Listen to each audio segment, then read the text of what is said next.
আল্লাহ বা এমনি এমনি দুনিয়ায় পাঠাইনে, এই দুনিয়া জমিনে আল্লাহ একটা কাজ করতে পাঠিয়েছে। ওই আমার বান্দারে দুনিয়া জমিনে আমি সব তোকে দেবো। এ জমিন আমার, এ আসমান আমার, এ চাঁদ, এ সূর্য সবই আমার, এ গাছপালা আমার। আমি আল্লাহ তোদের জন্যই সব কিছু বানিয়েছি। আমি আল্লাহ আসমান থেকে পানি দিই, আমি আল্লাহ বা তোদের জন্য সব কিছু দিয়েছি। তবে বান্দারে, এই জমিনের ওপরে আমি আল্লাহ তোদেরকে একটাই পরীক্ষা নেব। এই জমিনে সবার থেকে বেশি আমি আল্লাহ আমার মহব্বত দেখাতে হবে। এই দুনিয়ায় সব থেকে বেশি আমাকে পিয়ার করতে হবে, তোদেরকে ভালোবাসতে হবে আমার জন্যে। মান আহাব্বা লিল্লাহ ওয়া আবগাদা লিল্লাহ ওয়া আতা লিল্লাহ ওয়া মানআ লিল্লাহ ফাকাদ ইসতাকমালাল ঈমান। ভালোবাসবি আমার জন্যে, দুশমনি করবি আমার জন্যে, আত্মীয়তা করবি আমার জন্যে, সম্পর্ক বিচ্ছেদ করবি আমার জন্যে, কারো দল করবি আমার জন্যে, কারো থেকে মুখ ফিরিয়ে নিবি আমার জন্যে। ওরে আমার বান্দা বান্দি রে, যাদের দিনে শুধু আমি আমি আমি আমি আল্লাহ তাদের জন্য চির শান্তির মেহমান খানা জান্নাত রেখে দিয়েছি। আরো জোরে বলুন সুবহান।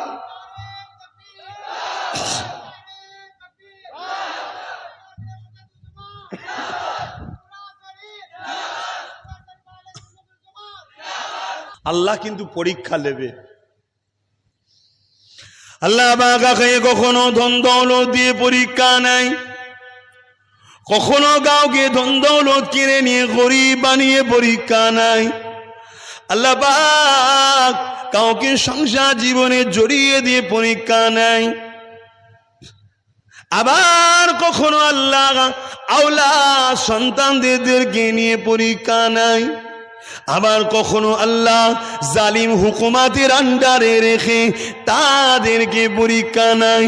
তবে মনে রাখবেন, যত নবী আলাইহিস সালামরা এসেছিলেন, প্রতিটা কম বেশি নবীদের ওপরে জালিম হুকুমারান, জালিম শাসক দ্বারা অত্যাচার করে পরীক্ষা নেওয়া হয়েছে। এ যুবকেরা, মুসা নবী থেকে নিয়ে, ঈসা নবী থেকে নিয়ে, জাকারিয়া নবী থেকে নিয়ে, এবং কোরআনে 7 জন যুবকের কথা আছে। আল্লাহ পাকের ওলি বান্দা যুবকদের কথা আছে। সূরা কাফের মধ্যে যে যুবকগুলো সেই সময়ের একজন জালিম শাসক ছিল, যে শাসক নাকি মূর্তির উপাসনা করত, সেই শাসকের অত্যাচার থেকে ঈমানকে হেফাজত করার জন্য ওই 7 জন বেশি বারাতে আছে। আল্লাহ পাকের ওই যুবক বান্দাগুলো লোকালয় ছেড়ে দিয়ে পাহাড়ের এক গুহাতে গিয়ে আশ্রয় নিয়েছিল। এ যুবকেরা, তরুণীরা, বাপেরা, এইভাবে যুগে যুগে যুগে আল্লাহ তার মাহবুব বান্দা বান্দিদেরকে পরীক্ষা নেয়। এই পরীক্ষায় যারা ধৈর্যের সাথে, সবরের সাথে আল্লাহকে খুশি করার জন্য কামিয়াবি হতে পেরেছে, আমার আল্লাহ তাদেরকে চির শান্তির আরামের ঘুম কবরে রেখেছে এবং পরকাল তাদেরই জন্য চির শান্তির জান্নাত আছে। আরো জোরে বলুন সুবহান। বেশিরভাগ নবীদের উপরে সমস্ত দিকের পরীক্ষাটা নেওয়া হয়েছে। তা নবীদের উপরে যে পরীক্ষা নেওয়া হয়েছে, ওই পরীক্ষা কিন্তু আমাদের উপরে আল্লাহ নেয় না। অত কঠিন নিনে আমরা সহ্যও করতে পারবো না। সেই নবী আলাইহিস সালামদের মধ্যে থেকে ঠিক তেমনি ইব্রাহিম আলাইহিস সালামের উপরও পরীক্ষা হয়েছিল। একটা মানুষের কাছে কয়টা জিনিস সব থেকে প্রিয়? একটা হলো ধন দৌলত, আর একটা হলো জান, আর একটা হলো স্ত্রী, আর একটা হলো আওলাদ। এই 4 দিক দিয়েই আল্লাহ ইব্রাহিম নবী আলাইহিস সালামকে পরীক্ষা নিয়েছে। ইতিহাসের বাদা সাক্ষী দেয়, ইব্রাহিম আলাইহিস সালামের সময়ে নমরুদ নামে একজন জালিম অত্যাচারী শাসক ছিল। তরুণেরা সেই শাসকের অত্যাচারের কাছে আল্লাহ ইব্রাহিম নবীকে পরীক্ষা নিয়েছে। আবার ইব্রাহিম নবী যখন দুনিয়া জমিনে কোনো সন্তান ছিল না, 90 বছর পার হয়ে যাবার পর আল্লাহ পাক একটা বাচ্চা দিলেন, যার নাম হলো ইসমাইল। ওই ইসমাইল সহ স্ত্রীকে আল্লাহ মক্কা জায়গাতে রেখে দিয়ে আসার হুকুমটা করলেন। এটাও তিনার জন্য পরীক্ষা ছিল। আর এর থেকেও কঠিন পরীক্ষা হলো, আবার ওই বাচ্চা যখন একটু বড় হয়ে গেল, আল্লাহ পাক বলেছেন, ইব্রাহিম রে, ওই বাচ্চাটাকে আমি আল্লাহ আমার জন্য কুরবানি করে দাও। এ যুবকেরা, তরুণেরা, বাপেরা, এ নওজওয়ানেরা, আল্লাহ পাক বলতে লেগেছে, ইব্রাহিম রে, তুমি আমাকে কতটা ভালোবাসো। এ যুবকেরা, তরুণেরা, তোমার আমার আব্বা জান হযরত ইব্রাহিম খলিলুল্লাহ আল্লাহকে সব থেকে বেশি ভালোবেসেছে। এই ভালোবাসার পরীক্ষা আল্লাহ নিতে লেগেছে হযরত ইসমাইলের জন্য। যে খবে দেখলেন, তোমার প্রিয় বাচ্চাকে আমার জন্য কুরবানি করে দাও। হযরত ইব্রাহিম নবী সঙ্গে সঙ্গে 100 দুম্বাকে কুরবানি করলে। আবার দ্বিতীয় দিন যে খবে দেখলেন, 100 বা 200, টোটাল 200 বা 300 কুরবানি করে দিলে। তৃতীয় দিনে আবার যখন খবে দেখলে, এ যুবকের হযরত ইব্রাহিম আলাইহিস সালাম ওই সময় সন্তানকে জিজ্ঞাসা করতে লাগলে, এ বাবা ইসমাইল, আমি তোমাকে আল্লাহর জন্য কুরবানির হুকুম খবে দেখেছি, তুমি কি বলছো বলো। হযরত ইসমাইল আলাইহিস সালামের কথাটাকে মন দিয়ে শুনবে। আব্বাজান, আপনি আমাকে ধৈর্যশীল হিসাবে পাবে। আপনার উপরে যা হুকুম হয়েছে, আপনি সেই হুকুমটাকে পালন করুন। অন্য কেউ হলে বলতো যেটা আপনি ভুল স্বপ্ন দেখেছেন, কিন্তু ইসমাইল নবী জানে আমার বাপ নবী, নবীদের স্বপ্ন কখনো ভুল হয় না, ওটা দলিল হয়। তাই এটা হুকুম করা হয়েছে, এটা খব নয়, এটা হুকুম। অতএব আপনি হুকুম পালন করুন, আমাকে ধৈর্যশীল হিসাবে আপনি পাবেন। আপনি ভেবে দেখুন তো, প্রেম কাকে বলে? কি গো, আল্লাহ পরীক্ষা নেবে না নেবে না? তাহলে আল্লাহ যদি আমাদেরকে কখনো পানি দিয়ে পরীক্ষা নেয়, গরম দিয়ে পরীক্ষা নেয়, ঝড় দিয়ে পরীক্ষা নেয়, গরিব করে পরীক্ষা নেয়, অভাব দিয়ে পরীক্ষা নেয়, কোনো জালিম হুকুমরানের ছায়াতলে রেখে পরীক্ষা নেয়,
চাঁদ সূরজ আর গ্রহ তারা, জিন ইনসান আর ফারিস্তারা।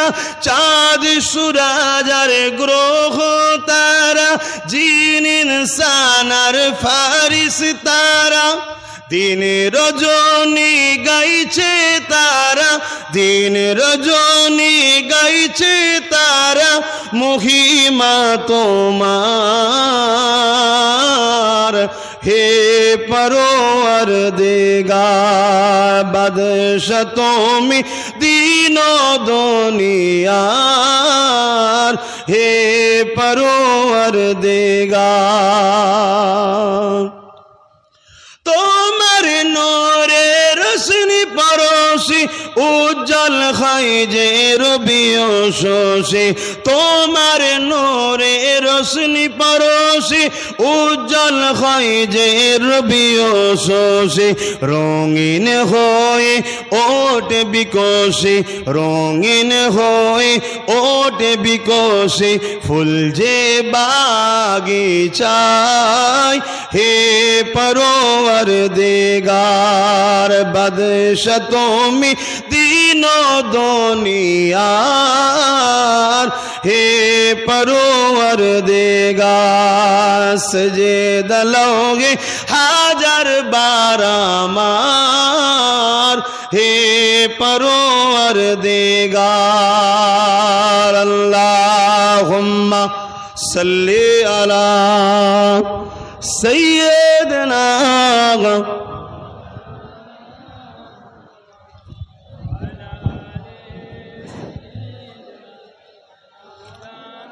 আমার বাপজানেরা ভাইরা রোদ গেছে কিন্তু গরম যায়নি আর দু কথা বলি নাকি 5টার পরে নামাজ হবে বললো তো কারা কারা দায়িত্ব যেটা আলোচনা করে বলুন কখন নামাজ হবে ঘোষণাটা করে দিই আপনাদের অসুবিধা হচ্ছে আল্লাহ পরীক্ষা নেবে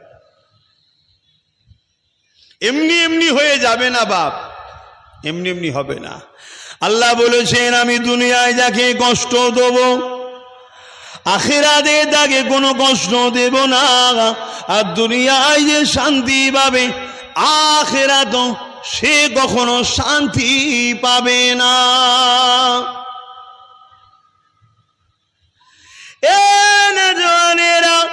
जिनके ना बनाने अल्लाह कुल कायनात के बनातेন না সেই নবী পাক আল্লাহ কত পরীক্ষা নিয়েছে সেই নবী পাকের উপরে কত দিক দিয়ে পরীক্ষা নেওয়া হয়েছে তাহলে তোমাকে আমাকে আল্লাহ বিনা পরীক্ষায় ছেড়ে দেবে এটা কেমন করে তুমি আমি ভাবতে লেগেছি তবে হ্যাঁ এটা শুনে রেখে দিন আল্লাহ তোমার আমার নবী নূহ নবীর খাতিরে তোমার আমার জন্য পরীক্ষাকে বড় আসান করেছে বড় সহজ করে দিয়েছে কেননা নবী আমার সারা জীবনটা তোমার আমার জন্য কেঁদেছে রওজা মোবারকে এখনো কাঁদতেছে নবী পাকের খাতিরে আল্লাহ উম্মতে মুহাম্মাদির জন্য সব দিক দিয়ে কাজ কাম ইবাদত বান্দেগি পরীক্ষা সবটাকে বড় আসান বড় সহজ করে দিয়েছে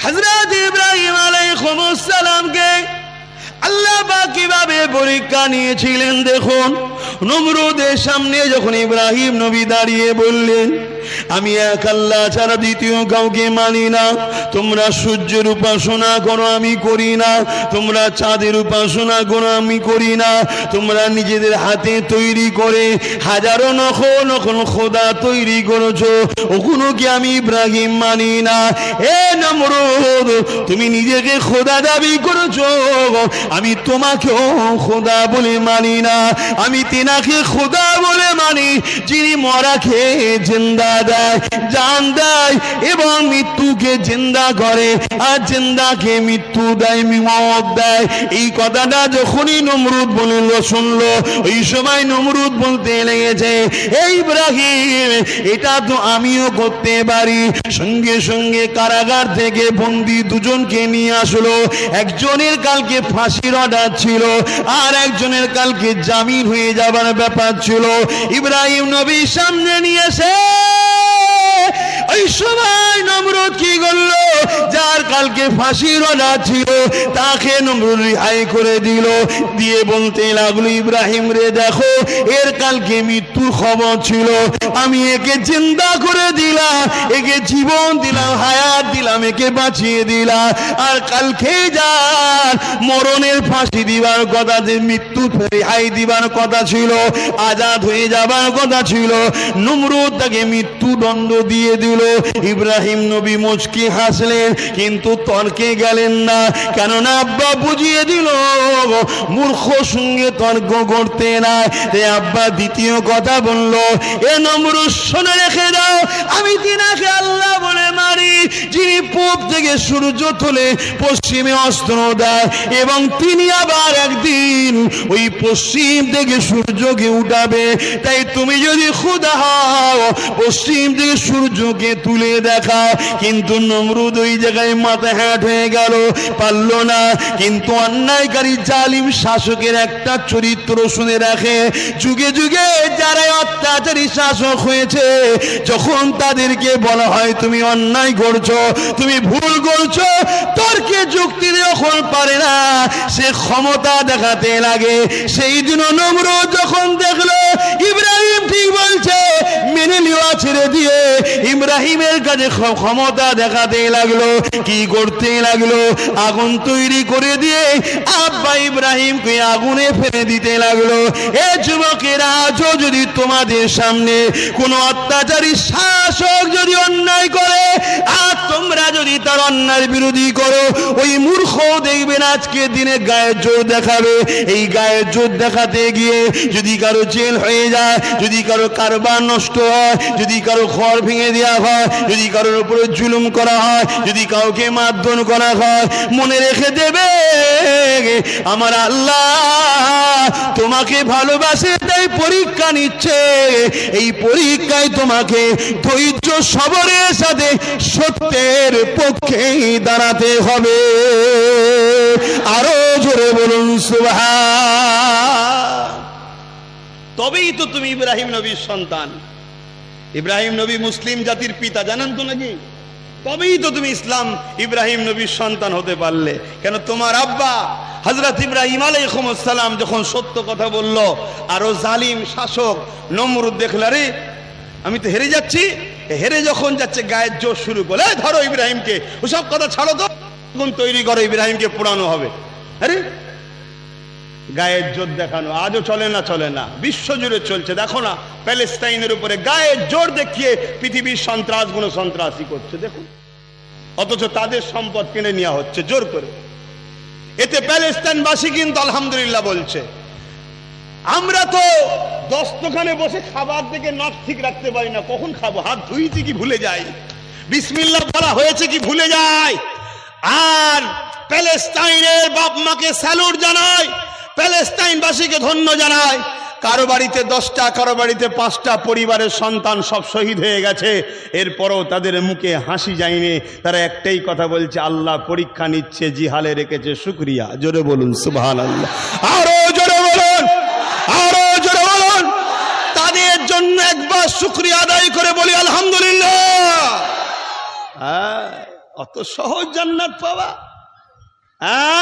দুদিন কাজ বন্ধ করে দিলে 3 দিনের দিনে যে পায়ে ধরে ক্ষমা চাইছে, খুনির কাছে, ডাকাতের কাছে, চরিত্রহীনের কাছে, মাতালের কাছে, ইসলামের দুশ্মনের যে পা হচ্ছে কলেমা পড়া মুসলমান। ভেবে দেখুন আমাদের ঈমান কত দুর্বল, কত দুর্বল।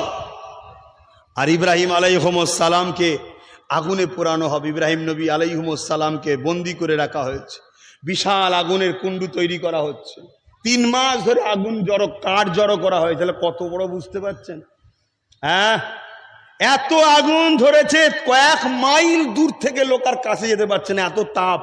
ফেলবি কি করে রে, ফেলবি কি করে? ইব্রাহিম আলাইহিস সালামকে ফেলার যে প্ল্যান করুন, ফেলবো কি করে? লাস্টে এক তৎকালীন সময় ইঞ্জিনিয়ার ছিল, সে বুদ্ধি দিল, একটা দড়িকল করো, কবিকল করো, যাই হোক, যেটা থেকে ঘুরিয়ে টান মেরে ছুড়ে দেবে, ইব্রাহিম নবী আগুনে গিয়ে পড়বে। রেডি হয়ে গেল। তোমার আমার আব্বাকে, ইব্রাহিম নবীকে আগুনে বসানো হয়েছে, দুলানো হচ্ছে বা টানা হচ্ছে। এবার রশ্মিটা কেটে দেবে, ছুটে গিয়ে আগুনে উড়ে গিয়ে বসবে। বলো তো দেখি, তোমার আমার যদি কেউ বলে এটা আগুন কাটা হবে, তোমার আমার কি দশা হবে? আর এখানে পুরো আগুনে, এবং এত তাপ, কয়েক মাইল দূর থেকে লোক কাছে যেতে পারছে না। শুনছো কি বলছি? আব্বার মুখে কোনো চিন্তাও নাই, কোনো কষ্টও নাই, কোনো ভয়ও নাই, হাসি মুখেই বসে আছে, হাসি মুখেই বসে আছে। বাপের ছেলে শুধু দাবি করলে একটু তো খসলত থাকা দরকার। আহা, ওই সময় আল্লাহ আবার পরীক্ষা নিচ্ছে। আল্লাহ এই মুহূর্তেও পরীক্ষা নিচ্ছে। বিপদের সময় মানুষ যদি একটা পাটকাঠি পায় ডুবে যাচ্ছে, ওইটাকেও ধরতে যায়, ঠিক না? পাটকাঠি কি বাঁচতে পারবে? কিন্তু না, মানুষ দিশেহারা হয়ে যায়। তো এইরকম বিপদে তো মানুষ দিশেহারা হয়ে যাবে। এই টাইমেও আল্লাহ পরীক্ষা নিচ্ছে, জিবরাইল জলদি করে যা আমার ইব্রাহিমকে যে বল কিছু সাহায্য লাগবে কি জিজ্ঞেস কর। হযরতে জিবরাইল আলাইহিস সালাম চলে এসেছে, সালাম দিয়ে বলতে লেগেছে, ভাই জিবরাইল এসেছি, ও হযরত ইব্রাহিম কিছু সাহায্য লাগবে কি বলো। হযরত ইব্রাহিম আলাইহিস সালাম বললেন, হ্যাঁ অবশ্যই সাহায্য লাগবে, তবে তোমার থেকে নয়, আমার সাহায্যকারী আমার আল্লাহ যথেষ্ট। আরো জোরে বলে এ নওজওয়ানেরা, ঈমান কাকে বলে শোনেন। প্রেম আল্লাহর উপরে কতটা দেখেন, ভক্তি বিশ্বাস আল্লাহর উপরে কতটা দেখেন। অন্ধকার হয়ে গেলেই মনে করি মনে হয় আর দিন আসবে না। না না, এটা তোমার ভুল ধারণা। নদীর এক পার ভাঙে আর এক পার গড়বে, এটাই হলো সিস্টেম। কখনো এ পার ভাঙবে, ও পার গড়বে, আবার ও পার গড়বে, ভাঙবে এই পার গড়বে, এটাই হলো সিস্টেম। তবে মনে রেখে দিও, অন্ধকার কখনো থাকে না, একদিন না একদিন আলো অবশ্যই ফুটে ওঠে। তাই বলে দিয়ে যায়, ঘাবড়াবার কিছু নয়, চিন্তা করার কিছু নয়, ধৈর্য হারা হবার কিছু নয়। সর্বসময় নিজেকে আল্লাহর পক্ষে রাখো, রাসূলুল্লাহর পক্ষে রাখো। আল্লাহ ও নবী হলেন ন্যায়ের পক্ষে, সত্যের পক্ষে, গরিবের পক্ষে, মানবতার পক্ষে, ইনসাফের পক্ষে, ইনসানিয়াতের পক্ষে। কেউ যদি বলে আমি আল্লাহর পক্ষে, অথচ চুরি করে বা চোরকে সাপোর্ট করে, সে মিথ্যুক কাজ্জাব মুনাফিক, তাকে বলা হয়। কেউ যদি বলে আমি রাসূলুল্লাহর পক্ষে, অথচ সুদ খায় বা সুদখোরকে সাপোর্ট করে, সে কখনো আল্লাহ ও রাসূলের পক্ষে থাকতে পারে না।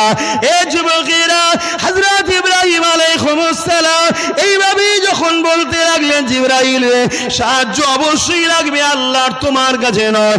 এই সময়তে দড়িটা কেটে দেওয়া হলো। আল্লাহ পাক আগুনকে হুকুম করে দিল, এ আগুন রে, আমার ইব্রাহিমের জন্য শান্তিদায়ক হয়ে যা, ঠান্ডা হয়ে যা। না না, শান্তিদায়ক হয়ে যা। আগুন জ্বলবে, তার মধ্যে আবার শান্তি থাকবে, এটাই তো হলো আল্লাহু আকবার। পানি দিয়ে তো আগুন বন্ধ করা যায়, ছাই ধুলো টুলো দিয়েও তো বন্ধ করে দেওয়া যায় না। আগুন জ্বলবে, তার ভেতরে শান্তি থাকবে, এটাই হলো আল্লাহু আকবার। আল্লাহু আকবার মানে কি? আল্লাহ সব থেকে মহান। জোরে বলুন সুবহানাল্লাহ। তাহলে আল্লাহ বললো না আগুন বন্ধ হয়ে যা, বললি বন্ধ হয়ে যেত। আল্লাহ সেটা বললো না। আল্লাহ বললো আগুন আমার ইব্রাহিমের জন্য শান্তিদায়ক হয়ে যা, আরামদায়ক হয়ে যা। 3 দিন ধরে পড়ে আছে, আগুন জ্বলছে। 3 দিন পরে ইব্রাহিম নবীর চাচা আজর, আজও অনেকের চাচা ঠিক এরকম আজর টাইপের আছে না নাই? নিজের ভাইপোকে কাফের, অত্যাচারী, সুদখোর, গাঁজাখোর, মুশরিকদের জন্য নিজের কলেমা পড়া ভাইপোকে মারে, জুলুম করে, আছে না নাই? এটা আওয়াজদার আছে না নাই? তা সেই দিন ছিল, আজকে থাকবে না? এ তো যুগে যুগে থাকবে রে বাবা। তা ইব্রাহিম নবীকে ফেলে দিয়েছে, আজর বড় খুশি।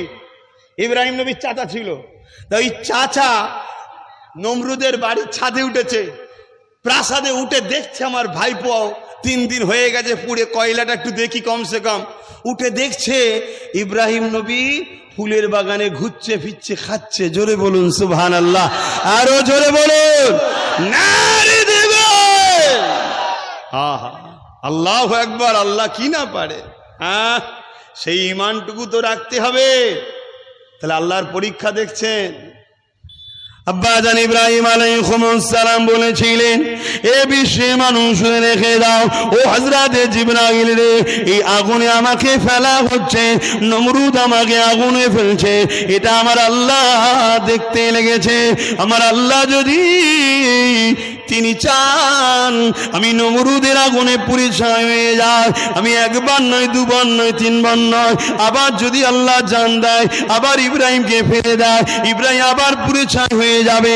আবার যদি আল্লাহ পুনরায় ইব্রাহিমকে সৃষ্টি করে, আবার জান দেয়, এভাবে 1000 বার যদি বাঁচায়, 1000 বার যদি পুড়ে ছাই হতে হয়, এতে যদি আমার আল্লাহ খুশি হয়, আমি আমার আল্লাহর জন্য 1000 বার পুড়তে রাজি আছি।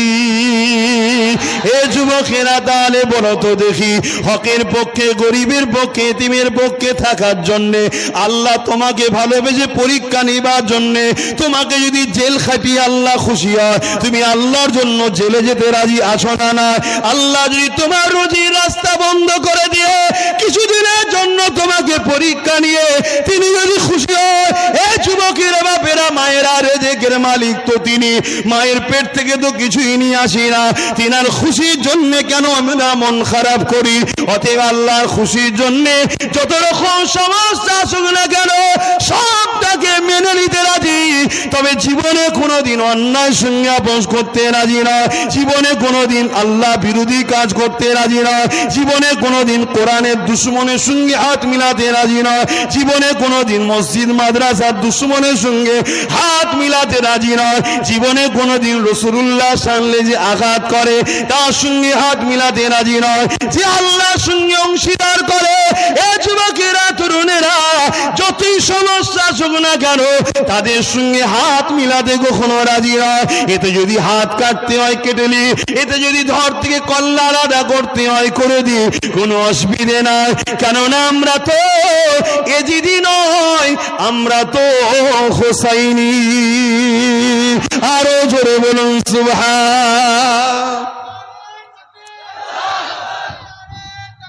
আল্লাহু আকবার। ইয়া রাসূলুল্লাহ, মনে থাকবে, মনে থাকবে। কি বলছো? যদি থাকে জান্নাত। আমি তোমায় জোর করতে আসিনি যে আমার কথা না শুনলে তোমাকে মারা হবে, জুলুম করা হবে, কেস করা হবে। না না না, ইসলামের জোর চলে না। তোমরা আমার বাপ দাদর নাতি পুতা মুরিদের ঘরের ছেলে বলে ভালোবেসে নিয়ে এসেছো। হক কথাটা মেসেজ দিচ্ছি, নিবার হয় নাও, না নিবার হয় না নাও। আমি হুজুর হতে পারি, সাহাবাদের থেকে দামি নয়। আমি মুফতি হতে পারি, ইমামে হোসাইনের থেকে দামি নয়। আমি পীর সাহেব, পীরজাদা, আলেম উলামা, ইমাম হতে পারি, মনে রেখে দেবে ইমাম মালিকের থেকে দামি নয়। ইমাম মালিককেও সময়ের শাসক অনেক অত্যাচার করেছিল, জানেন না? বেতের আঘাত, ডেলি 100টা করে বেতের আঘাত দিত, শুধু বলেছিল আমার কথা মেনে নাও। ইমাম মালিক বলেছিল মানব না। লাস্টে বেতের আঘাত খেতে খেতে খেতে খেতে হুজুর একদিন ইন্তেকালকে পছন্দ করে নিলেন। কেন? ইন্তেকাল তো হতেই হবে। কিন্তু সময়ের শাসকের কাছে ইমাম মালিক মাথা নত করেনি। আর আজকে পীর সাহেব, মুফতি সাহেব, হাজি সাহেব, ইমাম সাহেব, মৌলানা সাহেব সামান্য ভিক্ষা যদি পায়, মাথা নত তো দূরের কথা, আরো যদি কিছু দিতে হয় বল সেটাও দিয়ে দেবে। মানে এমন হাল হয়ে গেছে, ফ্রিতে বিষ পেলে সেটাও খেয়ে নেবে। আল্লাহ হিদায়েত করুক আমাকেও আমাদেরকে। বলুন আল্লাহুম্মা আমিন। কষ্ট দিচ্ছে নাকি আমার কথাগুলো? কিছু করার নেই বাপ। চিনি বড় মজার জিনিস, কিন্তু বড় বিমারের জিনিস। করেলা কিন্তু মজার নয়, কিন্তু উপকারের জিনিস। কথা মাথায় ঢুকছে না? ঢোকে না। হক কথা কোরআন বলছে, রসুল বলছে, তেতো লাগে। কাদেরকে? মুনাফিকদেরকে। কাদেরকে? আমার রসুল যখন হক কথা বলেছিল আবু বকর সিদ্দিককে তেতো লাগেনি, আবু জেহেলকে তেতো লেগেছিল।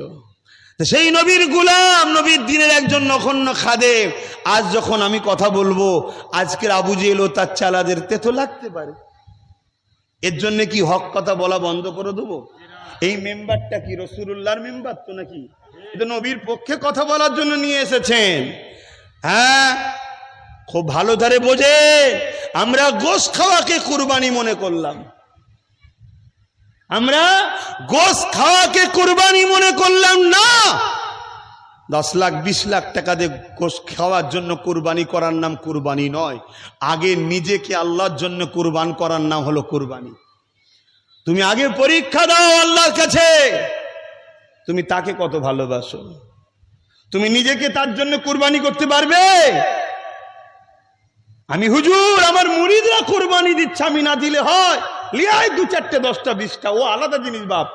ও কুরবানির কিছু দাম নেই, ও গোশ খাওয়া হবে। তা কুরবানি গোশ খাওয়ার নাম নয়, সারা বছর তো গোশ আল্লাহ খাওয়াচ্ছে। কুরবানি জিলহজ মাসের বৈশিষ্ট্য কি? জিলহজ মাসের মূল বৈশিষ্ট্য হলো আল্লাহ এই মেসেজটা দিচ্ছে, আমার বন্ধু ইব্রাহিম কেমন তাকওয়া পরেজগার ছিল, কেমন মোহাব্বতে ইলাহি ছিল, কেমন আমার ওপরে ভরসা, তাকুল আল্লাহ, আমার ওপরে কেমন ভরসা ছিল। এটা ছিল ইব্রাহিম নবী মেসেজ। সেই মেসেজ তৈরি করো তোমরা। নিজের ছেলেকেও যখন বলেছে আমার রাহে কুরবানি কর, রাস্তা দিয়ে নিয়ে যাচ্ছে, শয়তান এসে বলছে ইব্রাহিম 90 বছরে একটা ছেলে পেলে, একটা খব দেখেছো, তাকে জবাই করতে চলে যাচ্ছ, যদি ছেলে আর না হয়। শুনছেন না শোনেন না? আমাদের ঘরেও ধোকা দেয় অনেকে, অনেকে ধোকা দেয়। ইব্রাহিম আলাইহিস সালাম 7টা পাথর তুললেন, তুলে শয়তানকে মারছে। বেরো! ছিল না, হয়েছে। যিনি দিয়েছে তিনি চেয়েছে, তেনার জিনিস তেনাকে দিয়ে দিচ্ছি। জোরে বলুন সুবহানাল্লাহ। শয়তান দেখলো তো এখানে হচ্ছে না, গেল আম্মা হাজেরার কাছে। আজও শয়তানরা দেখবেন ছেলেদের কাছে না পেলে মা বাপের কাছে যায়, যে বলে তোমার ছেলে এই করছে এই করছে এই করছে, বলে না? এইসব যুগ যুগ ধরে শয়তানরা শয়তানের লাইনে আছে। আর যারা আল্লাহওয়ালারা তারা যুগ যুগ ধরে যেমন জান দিয়েছে আজও দিচ্ছে। সংখ্যা কম হলো এখনো জান দিবার লোক আছে না নাই? হ্যাঁ আছে, কত লোক যা দিচ্ছে। তো যাই হোক, আম্মা জান হাজেরাকে যে বলছে, হাজেরা কত কষ্ট করলে, ওই মরুভূমিতে পানি ছিল না, ঘর ছিল না, কিছু ছিল না, সাপা মারুয়া ছুটলে পানির জন্যে, সেই বাচ্চাকে আজকে তোমার স্বামী কুরবানি করতে নিয়ে যাচ্ছে, আল্লাহর খুশির জন্য উৎসর্গ করতে নিয়ে যাচ্ছে, তুমি ছেড়ে দিচ্ছ? আম্মা হাজেরা 7টা কাঁকর তুললেন, তুলে বলছে এ মালাউন বেঈমান শয়তান, বেরো, মার। কথা বুঝে আসছে? আমি হাজেরা ধন্য মনে করি, পৃথিবীতে হাজারো মা রয়েছে, কারো বাচ্চাকে আল্লাহ চাইনে, হাজেরার বাচ্চাকে আল্লাহ পছন্দ করেছে। হাজেরা নিজেকে গর্ব মনে করে। জোরে বলুন সুবহানাল্লাহ, আরো জোরে বলুন সুবহানাল্লাহ। তোমাদেরও তো বোঝা দরকার, এখানে হাজারো ছেলে রয়েছে, কারো নামে মিথ্যা কেস হলো না, তোমার নামে হলো। গর্ব করা দরকার যে আল্লাহ পরীক্ষা নিচ্ছে আমায়। কথা মাথায় ঢুকছে না? ঢোকে না? হ্যাঁ, যদি তুমি অন্যায় করে জেল খাটো, এটা তোমার প্রাপ্য। তুমি অন্যায় করোনি, তোমার নামে কেস হয়েছে, যেটা এখন অহরহ হচ্ছে। বিশেষ করে মুসলিম ছেলেদের ঘরে গেঁজার কেসে ভরে দেওয়া হচ্ছে, হচ্ছে না? হয়নি? যাদের গেঁজা খাওয়াই হারাম, তারাই নাকি গেঁজার ব্যবসা বেশি করে। গেঁজা খোরগুলো সব এইসব করে বেড়াচ্ছে। গেঁজা খোরগুলো মিথ্যাভাবে মুসলিম ছেলেদের ঘরে গেঁজা খোর বলে কেস দিচ্ছে, হচ্ছে না? হয়নি? হ্যাঁ, তবে যারা এটা করছে আল্লাহ পরীক্ষা নিচ্ছে, তোমাদের কথা ঠিকই, আল্লাহ ছাড় দিচ্ছে তাদের ঘরে, এটাও ঠিকই, কিন্তু ছেড়ে দেয়নি, এটা মনে রেখে দেবে। সব দেখতে পাবে, যুগে যুগে যা ঘটেছে আবার ঘটবে, চিন্তার কোনো কারণ নেই। তো যে কথা বলছিলাম, আম্মা জান হাজেরার কাছেও যখন পারলো না, এই নিদর্শনগুলো আল্লাহ রেখেছে কেন? যাতে করে আমাদের সঙ্গেও যখন এরকম ঘটনা ঘটবে, এগুলোকে দেখে অনুভব করতে পারি, আরে ওই দিন তো আরো অনেক কঠিন পরীক্ষা হয়েছিল, আজকে হালকা হচ্ছে, একটু সবর করি, একটু ধৈর্য ধরি, ঠিক না? আম্মা জান হাজেরার কাছে যখনও পারলো না, তখন ইবলিস শয়তান কি করলো? ছোট্ট ইসমাইল আলাইহিস সালামের কাছে গেছে। এ বাবা ইসমাইল, তোমার আব্বা তোমাকে নিয়ে যাচ্ছে, ঝাড়াওয়ালা ছুরি দিয়ে জবাই করবে, লাগবে, কাটবে। কথা বুঝে আসছে না? নানান দিক দিয়ে ভয় দেখাচ্ছে। হাই হাই হাই হাই, জান্নাতি বাচ্চাদের ঘরে কখনো রুকা যায়? আল্লাহ থেকে সরানো যায়? ইসমাইল আলাইহিস সালামও 7টা কাঁকর তুলেছে, এই শয়তান মালাউন, বেরো। আমি ইসমাইল ধন্য, পৃথিবীতে এত বাচ্চা থাকার পরও আল্লাহ আমাকে পছন্দ করেছে। জোরে বলুন সুবহানাল্লাহ। আরো জোরে বলা যাবে না? নারী দিবে, নারী দিবে। আহা, ইসমাইল আলাইহিস সালাম তিনি গেলেন, গিয়ে বলছেন আব্বা, এই জন্যে আমাদেরকেও পাথর মারতে হয়, জানেন তো নাকি? যারা হাজি, আচ্ছা বলুন, যারা পাথর মারেন ওখানে কি শয়তান আছে? এখানে একটু হাজি সাহেব আছেন, আপনারা পাথর মেরেছেন তো? তো শয়তান ওখানে আছে নাকি মারছে? বলবেন তো হ্যাঁ শয়তান ওখানে আছে।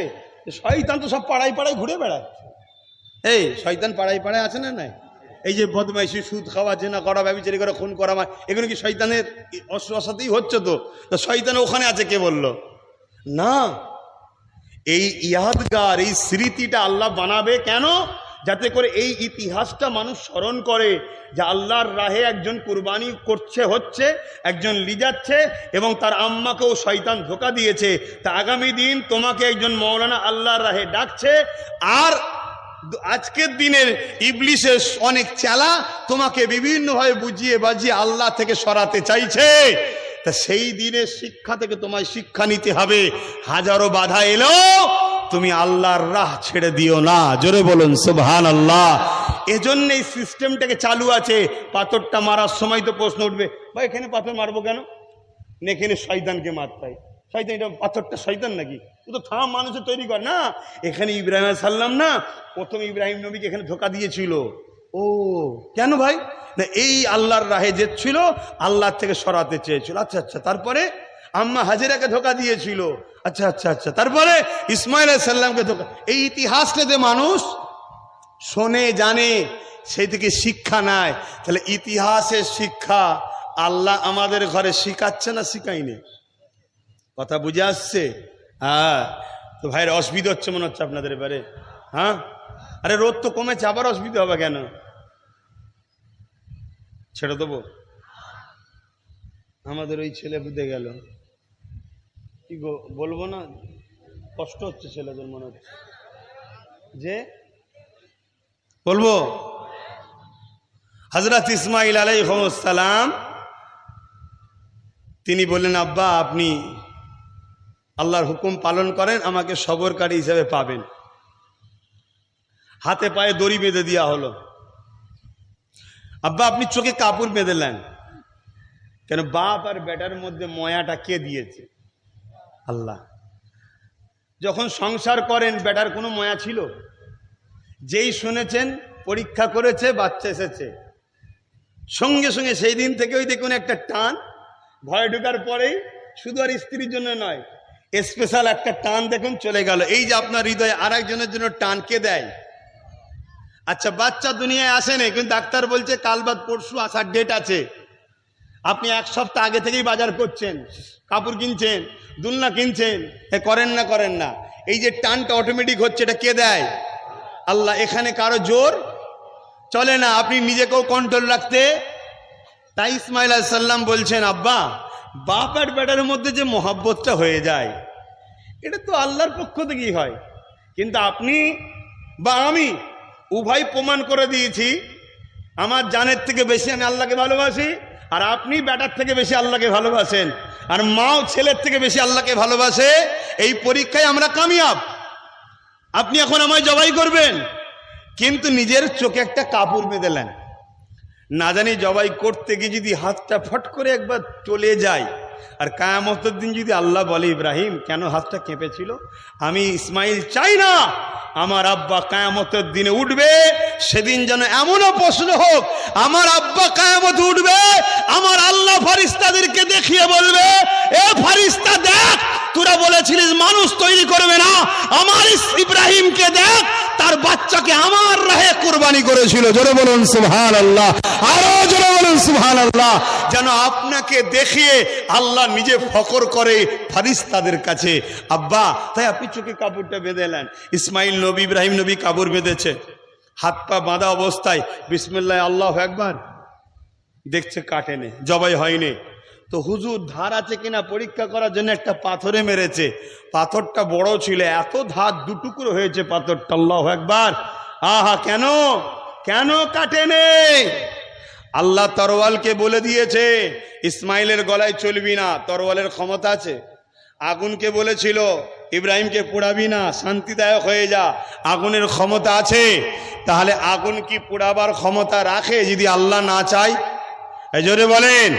এই সুলতানে হিন্দ গরিবে নওয়াজ আতায়ে রসুল মুঈনুদ্দিন আজমিরি সঞ্জালি হুজুর যখন হিন্দুস্তানে এসেছিলেন, 40 জন অগ্নি উপাসক আগুনের পূজা করছিল, উপাসনা করছিল। গরিবে নওয়াজ আমাদের সুলতান, তাই তো নাকি গো? কার কার সুলতান গরিবে নওয়াজ দু হাত লম্বা করে তুলে বলুন যে আমি ওনাকে সুলতান বলে মানি। হাত লম্বা করে তুলবেন। মারহাবা, নারে তাকবীর, নারে দিবেন। আলহামদুলিল্লাহ, আলহামদুলিল্লাহ। ওনাকে যারা সুলতান বলে মানেন, দ্বিতীয় কাউকে সুলতান বলতে হবে না, উনি আমাদের সুলতান, বেতাজ বাদশাহ। কথা বুঝে আসছে? হ্যাঁ, মনে রাখবেন। তো হুজুর যখন ওই অগ্নি উপাসকদের জিজ্ঞেস করলো তোমরা কতদিন এই আগুনের উপাসনা করছো, তারা বলল 40 বছর। তার আগে আমার বাপ দাদুরা করেছে, তার আগে আরো বাপেরা করেছে। এই আগুনকে আমরা বর্ষাতেও বন্ধ হতে দিই না। কেন করো না? আমাদের বিশ্বাস আগুন দেবতা যাতে আমাদেরকে পুড়িয়ে না দেয়। হযরতে গরিবে নওয়াজ হুজুর বললেন তাহলে এতদিন যখন উপাসনা করেছো, তাহলে আগুন দেবতা খুশি হয়ে গেছে, তোমাদের আগুন দেবতা, একটু হাত দাও না, কেউ দেখি, কেউ হাত দাও। তারা কেউ সাহস পায়? তারা বলছে এটা হয় কখনো? আগুন তো পুড়িয়ে ফেলবে। গরিবে নওয়াজ বলছেন আগুনের ক্ষমতা নেই কাউকে পুড়াতে পারে। জোরে বলুন সুবহানাল্লাহ। যখনই জালালে সে কথা বলে ফেলেছে, আর তারাও বলেছে তাহলে তুমি হাত দাও না। গরিবে নওয়াজকে বলছে তুমি হাত দাও না। গরিবে নওয়াজ বলছে এই বাবারা, আমি তো কখনো আগুনের উপাসনা করিনি, তোরা তো করিস, তোরা দে। তবে বলছি যখন শোন। পাশেই একটা তাদের ছেলে ছিল, এক কিতাবে আছে ছেলে আর এক কিতাবে আছে খড়ম। পাশেই একটা তাদের ছেলে ছিল, ওই ছেলেটাকে কোলে নিয়ে গরিবে নওয়াজ আগুনে ঢুকে গেছে। জোরে বলুন সুবহানাল্লাহ। আর 40 জন চিল্লাচারে ফকির সাহেব মরে মরুক গে যাক, আমাদের বাচ্চাটাকে পুড়িয়ে ফেললো রে। চিৎকার চেঁচামেচি, আর এলাকা সব লোকজন জঙ্গলে যারা ছিল সব এসে ঘিরে ফেলেছে, হই হই হচ্ছে। কি ব্যাপার, কি ব্যাপার? আরে একজন দরবেশ ফকির সাহেব বলেছিল আগুনে হাত দিয়ে আমরা দিই না, তাকে দিতে বলেছি, সে একা ঢুকলে নাই হতো। আরে আমার বাচ্চাটাকে সমেত নিয়ে ঢুকে গেছে। কাঁদাকাটি শুরু হয়ে গেছে। ভাই সে যেই হোক, বাচ্চা সবার কাছে প্রিয়। কাঁদাকাটি শুরু হয়ে গেছে। দীর্ঘ সময় পর গরিবে নওয়াজ, আহা কুরবান যাক, আল্লাহু আকবার বলো, আল্লাহু আকবার, আরো জোরে বলো আল্লাহু আকবার। হে যুবক, পরীক্ষা হচ্ছে, একটু ধৈর্য ধরো। পরীক্ষা হচ্ছে আমাদের উপরে, ধৈর্য ধরো, মন খারাপ করো না। আমাকেও আমার আল্লাহ পরীক্ষা নিচ্ছে। কথা বুঝে আসছে? তো সেই জায়গায় আমার গরিবে নওয়াজ হুজুর আমার কাপড় ঝাড়তে ঝাড়তে বাচ্চাকে কোলে নিয়ে আগুন থেকে বেরোচ্ছে। জোরে বলুন সুবহানাল্লাহ, আরো জোরে বলুন। এলাকার মানুষ আর বাচ্চার কথা নিবার কথা মনে নেই। সব গরিবে নওয়াজকে দেখে এবার হুজুরের উপাসনা শুরু করে দিয়েছে গোল হয়ে। হুজুরের নওজুবিল্লাহ। হুজুর বলছেন বাবা এটাই তোমাদের ভুল, তোমরা আগুনের উপাসনা করো, আর আমি মঈনুদ্দিন আগুন যার ইশারায় তৈরি হয়েছে, যার হুকুম মেনে চলে, সেই আগুনেরও মালিক আল্লাহর উপাসনা করি। জোরে বলুন সুবহানাল্লাহ। তোমরা সূর্যের উপাসনা করো, আমি মঈনুদ্দিন সূর্য যার ইশারায় ডোবে, যার ইশারায় ওঠে, সেই আল্লাহর ইবাদত করি। তোমরা চাঁদের ইবাদত করো, তোমরা গাছের ইবাদত করো, তোমরা পাহাড়ের উপাসনা করো। আমি মঈনুদ্দিন এ সব কিছু জিনিস সৃষ্টি করেছেন একমাত্র খালিক রব্বুল আলামিন, তিনার ইবাদত করি। জোরে বলুন সুবহানাল্লাহ। 40 জন মানুষ গরিবে নওয়াজের হাতে হাত দিয়ে ঈমানের কালেমা পড়ে আল্লাহ দাসত্ব নবী সুন্নতের জিন্দেগি গড়ে আল্লাহর ওলি হয়ে কবরে গেছে। জোরে বলুন সুবহানাল্লাহ। আর তোমার আমার দাদু মুসলমান, নানা মুসলমান, নানি মুসলমান, গোষ্ঠী সব মুসলমান, আর তোমার আমার উঠা বসা চাল চলন ফলো করা সব ইসলামের দুশ্মন করে। আস্তে আস্তে ধ্বংস হয়ে যাচ্ছ, আস্তে আস্তে ধ্বংস হয়ে যাচ্ছ। কি গো, পরিবর্তন হবে না?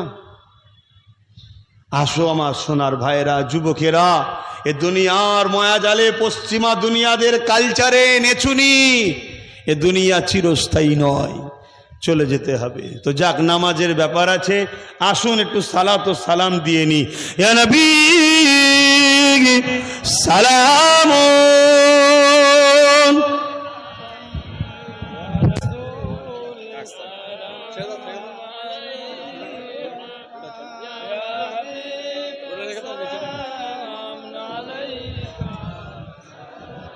কিছু বলার আছে? কিছু বলবেন?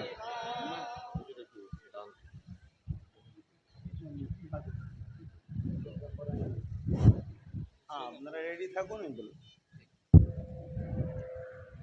বাপ ভাইরা, ছায়া তো হয়ে গেছে, এখনো কি সেই দূরত্ব বজায় রাখবেন? আপনাদের বলছি না, সেই দূরে দূরে দূরে দূরে সব এখনো দূরত্ব, ছায়া তো হয়ে গেছে। এই ভেতরটাই ঢুকে আসো, এই ভেতরটায় যারা যেখানে আছো থাকো, যারা বাইরে থেকে আসছো এই ভেতরটা ফাঁকা রয়েছে, দেখতে খারাপ লাগছে, ঢুকে আসো। মাশাআল্লাহ, চলে আসো। এই তো কত সুন্দর। এবার তোমরাই বলো কত ভালো লাগছে, বলো তো। হ্যাঁ, কত ভালো লাগছে। এটা কার মাহফিলের সম্মান বাড়াচ্ছে, আমার না কোরআন সুন্নাহ আল্লাহ রসুলের মাহফিল এটা? হ্যাঁ, বুঝতে হয়, কথাগুলো বুঝতে হয়। দূরে থেকে আমার কিছু হবে না। আল্লাহ শুকর করে বলছি, ও আম্মা বিনিআমাতি রব্বিকা ফাহাদ্দিস, অহংকার নয়। আল্লাহ জামানার মুজাদ্দিদের ঘরে পাঠিয়ে কল বানিয়েছে, পিপাসা যদি লাগে তোমাকে আসতে হবে, টেপো পানি পাবে। কিছু বুঝাতে পারলাম? হ্যাঁ, খারাপ নিলেন? এগো যুবকরা, খারাপ নিচ্ছেন। এখন তো সব একটুতেই অভিমান, একটুতেই অভিমান। এত অভিমান কিসের? হ্যাঁ, এত অভিমান কিসের? নিজের বলে কিছু নাই, নিজের বলে কিছু নাই। এই দুটো চোখ দিয়ে দেখছে, এই দুটো আমার নয়। আল্লাহ দয়া করে সৃষ্টি করে দান করেছে, যা আব্বাস তুই ব্যবহার কর, এটা আল্লাহর সৃষ্টি। দুটো হাত দেখছো, এটাও আমার নয়, আল্লাহ সৃষ্টি করে আমায় দিয়েছে, লে ব্যবহার কর। যে দুটো পা দিয়ে হেঁটে আসলে হেঁটে আসলাম, ও দুটো আমার নয়, আল্লাহ বানিয়েছে, আমায় ব্যবহার করতে দিয়েছে। অতএব আমার বলে কিছুই নেই, সব আল্লাহর, সব আল্লাহর। আর আল্লাহ বলছে সবটাকে আমার রসুলের কদমে কুরবান কর, শুধু একটা জিনিস আমার রসুলকে দিবি না। কটা? জোরে বলেন। একটা। কি? সেজদাটা দিবি না। কথা মাথায় থাকবে। বাকি সব আমার নবীর পিছনে খরচ কর। নবীর পিছনে যেটাই খরচ করবি জানবি আমার কাছে সব জমা হচ্ছে। আসেন, জান প্রিয় না নবী প্রিয়? জোরে জোরে বলবেন, যেটা হয় সত্য কথা বলুন। জান প্রিয় না নবী প্রিয়? মা বাপ প্রিয় না নবী প্রিয়? জমি জায়গা প্রিয় না নবী প্রিয়? হুজুর প্রিয় না নবী প্রিয়? নেতা লিডাররা প্রিয় না নবী প্রিয়? অতএব ততক্ষণ নেতার পিছনে আছি যতক্ষণ নেতা নবী ও আল্লাহর বিরুদ্ধে নাই। যেদিন নেতা নবী ও আল্লাহর বিরুদ্ধে যাবে ওদিন নেতাকে তালাক দাও, আর না হয় মনে রাখবে তার সাথে হাসর নাসর হবে। কথা শুনছেন না শোনেন? হ্যাঁ, ততদিন বন্ধুর সাথে আছি, আলেমের সাথে আছি। যতদিন আলেম বন্ধু আল্লাহ রসুলের পক্ষে বলবে, কাঁধে করে ঘুরবো, হুজুর সাহেব জিন্দাবাদ, নেতা সাহেব জিন্দাবাদ, মৌলানা সাহেব জিন্দাবাদ, আব্বাস সাহেব জিন্দাবাদ। যেদিন দেখবো আল্লাহ রসুলের বিরুদ্ধে বলেছে ওদিন কাঁধ থেকে কাঁচার মেরে দরকার হয় ফেলে দেবো। ঠিক না বে ঠিক গো? এই আকিদা তৈরি করো আমাদের কাছে, আল্লাহ রসুল সবার আগে। যদি করতে পারো তাহলে যেদিন সবাই তোমায় ছেড়ে দেবে সেদিন আল্লাহর রহমত দয়ান নবী কবর থেকে তোমায় ধরে নেবে। এ ফেরেশতা, এটা আমার প্রেমিক ছিল, আমি মোহাম্মদ রসুল সাক্ষী দিচ্ছি। সেদিন থেকে আর চিন্তা হবে না। আসো সেই নয়া দয়ান নবীর উপরে আদবের সাথে সালাম দেবো। এই দাঁড়ানোটা হলো কি? আদব। দাঁড়ানোটা কি? আদব। আর আদবের যারা দলিল খোঁজে, আদবের যারা দলিল খোঁজে তারা ইহুদিদের চর। কাদের? ইহুদিদের। ইহুদিরা হচ্ছে ধর্মের মধ্যে একটা কি বলে টেনশন ঢুকিয়ে দিচ্ছে, নিজেদের মধ্যে ফিতনা ঢুকিয়ে দিচ্ছে। আরে আদবের আবার দলিল কিসের? নবী থুতু ফেলবে, সাহাবা হুজুররা হাত পাচ্ছে। নবী উজু করার পানি ফেলছে, সাহাবারা পাত্রে জড়ো করছে। এটা কোরআন হাদিসের কোনো জায়গায় নাই যে জড়ো করতে হবে। এটা প্রেম আর আদব, যেটা এখানে থাকে। কোথায় থাকে? এখানে। এটা ঈমান এখানে থাকে। আর শরিয়াত মাসলা মাসাইল এখানে থাকে। কোথায় থাকে? এখানে। এখানে জ্ঞান থাকে, এখানে শরিয়াত থেকে মাসলা মাসাইল থাকে, এখানে ঈমান থাকে, এখানে আদব ও প্রেমের জায়গা। এটা জোরে বলুন সুবহানাল্লাহ।